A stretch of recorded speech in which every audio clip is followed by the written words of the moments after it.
Praise the lord. సకల ఆశీర్వాదములకు కారణభూతుడైన యేసు క్రీస్తు ప్రభుల వారి అతి శ్రేష్టమైన నామములో మీరు అన్ని విషయములలో ఆశీర్వదించబడుదురు గాక. ఈ దినపు యేసయ్య జీవపు మాట. న్యాయాధిపతుల గ్రంథం 1వ అధ్యాయం 15వ వాక్య భాగము. దీవెన దయచేయుము. యేసయ్య మాట మీదనే ఆశ పెట్టుకొని ఆయన మాట కొరకు ఎదురు చూచుచు ఆయన మాటల మకరంధమును ఆస్వాదిస్తూ ఆత్మీయ ప్రయాణములో అలసిపోక ఆయనను ఆరాధించుచున్న ఆత్మీయులారా, మన యేసయ్య మనలను దీవించువాడై ఉన్నాడు. అన్ని విషయములలో దీవింప శక్తిగల దేవుడై ఉన్నాడు. దీవెనలతో తృప్తిపరిచే సర్వశక్తిగల దేవుడై ఉన్నాడు. పట్టజాలనంత విస్తారముగా దీవెనలను కుమ్మరించే దేవుడై ఉన్నాడు. అవును ప్రియులారా, ఆయన దీవించగా దానిని ఎవ్వరూ మార్చలేరు.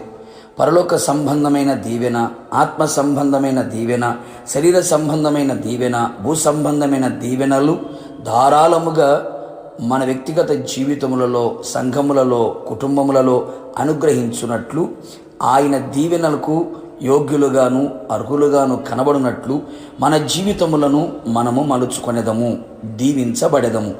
మనము పట్టణములోను పొలములోను దీవించబడినట్లుగాను, గర్భఫలము భూఫలము పశువుల మందలు దీవించబడినట్లు, గంపయు పిండి పిసుకు తొట్టియు దీవించబడినట్లు, లోపలికి వచ్చున్నప్పుడు వెలుపలికి వెళ్ళున్నప్పుడు దీవెనకరముగా ఉండునట్లు, కొట్లలోనూ చేయు ప్రయత్నములన్నిటిలోనూ దీవెన కలుగునట్లు, అనేకులకు అప్పిచ్చేవారముగాను తలగాను పైవారిగాను మనము దీవించబడినట్లు ఆయన మాట శ్రద్ధగా విని ఆయన ఆజ్ఞాపించిన ఆజ్ఞలన్నిటినీ మనము అనుసరించి నడిచెదము.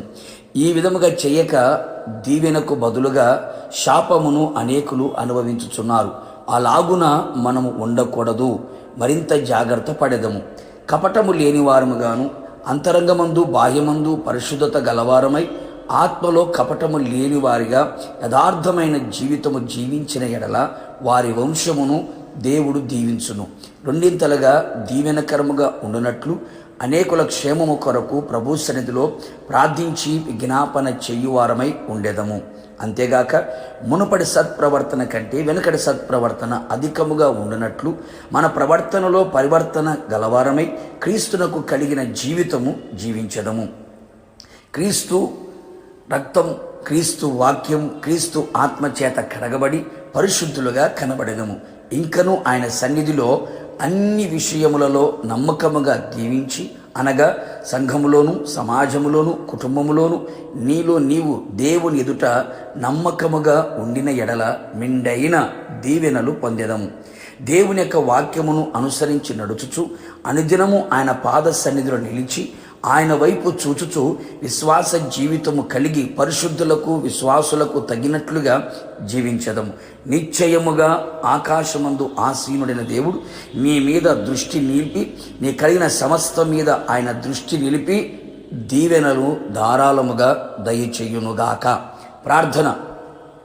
సకల ఆశీర్వాదములకు కారణభూతుడైన నా ప్రియ పరలోకపు తండ్రి, నీ పరిశుద్ధమైన పాదములకి స్తుతి స్తోత్రములు చెల్లించుచు ఉన్నాం. మరొకసారి మీ పాద సన్నిధికి చేరి మీరిచ్చే దీవెన కొరకు ఎదురు చూచుచు ఉన్నాం. మీరు మమ్మల్ని దీవించే తండ్రి ఉన్నారు ప్రభా, మీకు స్తోత్రాలు. పట్టదానంత విస్తారమైన దీవెన మాకు కలుగు చేసి దీవెనల చేత తృప్తి పరచబడినట్లుగా మీరు కృప దయచేయండి.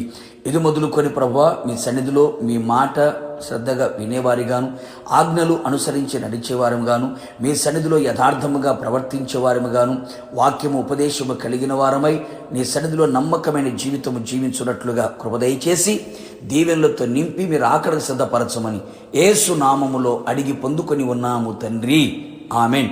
నిశ్చయముగా మీరును మీ కుటుంబ సభ్యులందరూ నా దేవుని చేత దీవించబడుదురుగాక. God bless you.